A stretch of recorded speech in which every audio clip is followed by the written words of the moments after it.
Tingnan nyo yung aming pinuntahan mga tropa pips. Ito po siya. Yan. So, ayan, tingnan nyo. Sigurado, mai-enjoy nyo yung lugar na ito. Ito po ay sa Takibi o may Tagawa campsite. So, makita nyo sobra. Ganda. Ganda ng view. Mamaya ipapakita ko sa inyo yung view. The whole nandito rin yung cottage site nila. So, ayan. Panoorin nyo yung loob ng kanilang campsite. Sobrang ganda. Yan, meron din silang coin laundry. Pag mag-stay ka dito, ayan, o pwede ka mag-laundry. So, ang ganda talaga. Ayan, nakikita nyo mga tropa pips. Yan, Takibi. So, ito yung pinakaharap nila. So, yan, nakikita nyo. Sa highway pa lang, yan, nakalagay yung signboard nila, Takibi.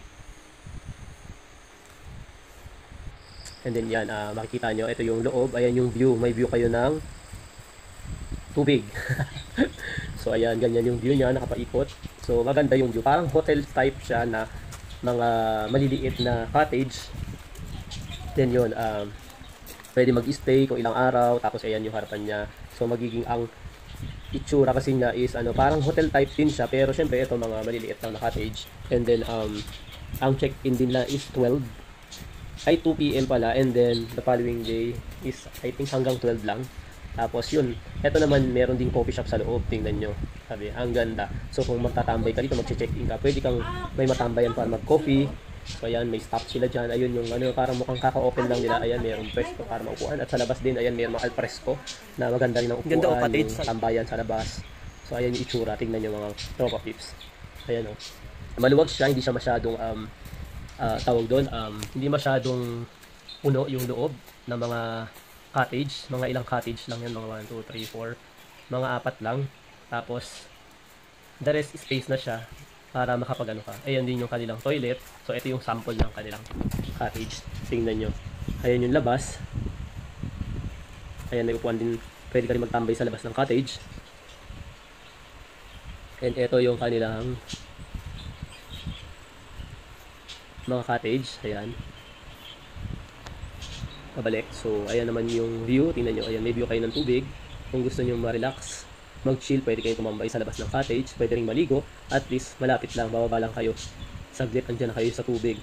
Pwede na yung lunurin yung sarili nyo. Malulunod ka ba sa ganito kababaw na tubig? So, syempre hindi. Parang sapa lang siya. Ilog. Nakagaya sa Pilipinas. So, ang daming pwedeng mapuntahan na ganito sa Japan. So, ayan, ang ganda din ng view. Yung cottage mo, may view din kasi malapit lang naman siya sa dun sa sapa or sa ilog. And then ayan po nakalagay Otomigawa Campsite Takibi. So ganyan po yung makikita nyo dun sa pinaka-highway. And ayan po ulit, ibinalik ko. Ayan yung pinaka labas. Yan, tingnan nyo. Iniikot ko kayo para makita nyo na yung pinaka-buong itsura ng campsite na to dito sa Takibi Ome Tagawa.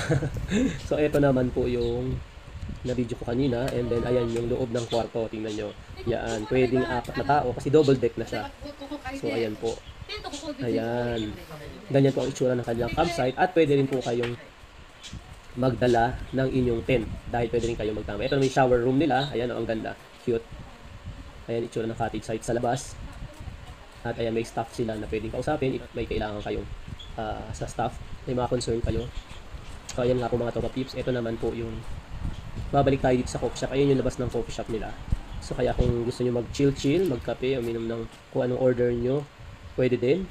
Tapos pwede rin kayo magdala ng food na sarili. Ito po yung kanilang mga toilet. Tingnan nyo po ang itsura ng kanilang toilet. Meron din for female at meron din for male. So ito po yung itsura ng sa male. Since dito lang ako makakapasok. So ayan po, maayos naman yung toilet nila. So ayan po yung palabas mga tropa pips. At meron pa po silang pa-pony dito. Tingnan nyo mga tropa pips. Yung pony nila ang cute. Takibi Otomigawa Campsite. Yan ang pangalan ng mismong place na to. So ayan po, ang ganda ng kanilang pony. Wow, ang cute. Cute ng pony. So ayan na nga po, nilapit ko. Kala ko kasi siya nangangagat. Ayan, hinawak-hawakan ko na po siya. Yan, nag-video po ako malapit sa kanya. Nakasama ako para makita niyo po na nanggaling talaga ako dito sa lugar na to. At ayun na nga, tropa pips, nag-video lang kami dito para makita niyo na nanggaling kami dito. Ayun lamang po mga tropa pips, at pinakita ko sa inyo ang loob na to. Have a good day. I hope na na-enjoy niyo ang inyong panonood sa video na to mga tropa pips. Bye-bye po sa inyo. Have a good day everyone and God bless you all. Bye, bye, bye! Ang haba-haba po ng bye-bye ko. So yun lang po. Maraming salamat po. Thank you for watching po.